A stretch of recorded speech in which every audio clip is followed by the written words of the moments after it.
On the day of my wedding, as the priest asked if anyone had any objections, a woman in a tattered coat stood up at the back of the church. Her voice trembled as she screamed, "Which marriage are you blessing?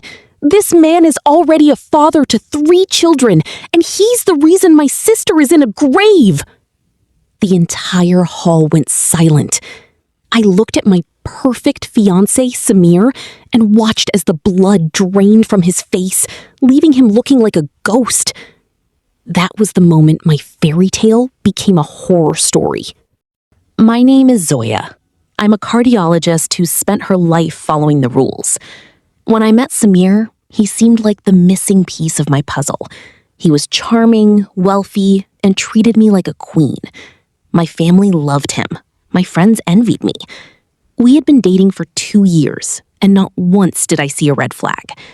He told me he was an only child. His parents had passed away in a car accident, and he ran a successful investment firm. Everything was perfect. Too perfect. As I stood there in my white dress, the woman, Syra, was dragged out by security. Samir grabbed my hands, his voice a frantic whisper. "Zoya, she's a former employee I had to fire. She's unstable. She's been stalking me for months. Please, don't let a crazy person ruin our day." I wanted to believe him. I really did. But the look of pure terror in Syra's eyes wasn't the look of a stalker. It was the look of a victim. I called off the wedding right then and there. Samir was furious, then pleading, then cold.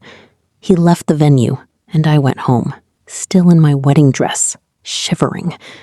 I couldn't stop thinking about Syra. I used my connections to find her. 2 days later, I was sitting in a small, cramped apartment across from a woman who looked like she hadn't slept in weeks. "He's not Samir," she told me, her voice hollow.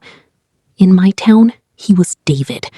He married my sister Maria 5 years ago. He convinced her to sell our family home and put the money into his business. 6 months later, Maria was found dead at the bottom of a cliff. The police called it an accident, but I knew. He disappeared with every penny we had." My heart hammered against my ribs. Syra showed me a photo. It was Samir, but his hair was blonde and he wore glasses. It was undeniably him. But there was more. Syra had been tracking him for years. She discovered he had another life in a small coastal village 3 hours away. There, he was Marcus, a simple dock worker living in a rented cottage with a woman named Elena and 3 small children. I didn't go to the police yet. I needed to see it for myself. I drove to the village, my hands gripping the steering wheel so hard they turned white. I found the cottage. Through the window, I saw him, the man I was supposed to spend my life with. He wasn't wearing his expensive Italian suits. He was in a flannel shirt, sitting on a floor covered in toys, laughing as he played with 3 toddlers. Elena, a tired-looking woman, brought him a cup of coffee and kissed his forehead. I felt like I was watching a movie of someone else's life. How could one man be 3 different people? How many more were there? I waited until Elena went to the grocery store. I walked up to the door and knocked. When Samir opened it, his smile vanished. The gentleman Zoya knew and the father Marcus knew both died in that second. A dark, cold mask slid over his face. "You shouldn't have come here, Zoya," he said, his voice dropping an octave. "Who are you?" I whispered. "Are you Samir? David? Marcus? How many women have you destroyed?"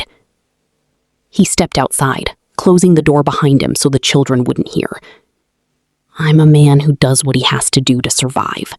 Some women want a provider, some want a thrill, and some, like Maria, are just a means to an end."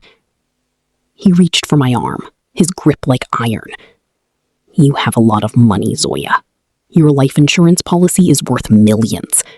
I was gonna wait a year, make it look like a tragic accident, but you've moved up the timeline." He began to pull me toward the woods behind the cottage. I struggled, but he was stronger. "No one knows you're here," he hissed. "You'll just be another missing person." But he was wrong. I hadn't come alone. As we reached the edge of the trees, blue and red lights exploded from the driveway. Syra had been following me, and she had called the police the moment I stepped out of my car. Officers swarmed the yard. Samir tried to run, but he was tackled to the ground. The investigation revealed a trail of destruction across 4 states. Samir had embezzled millions, was linked to 3 suspicious deaths, and had active relationships with 5 different women, all of whom were being groomed for financial ruin. Elena was devastated. She had no idea her husband was a monster. Syra finally got the justice her sister deserved. And me? I moved to a different city. I still practice medicine, but I don't date anymore. People ask me why,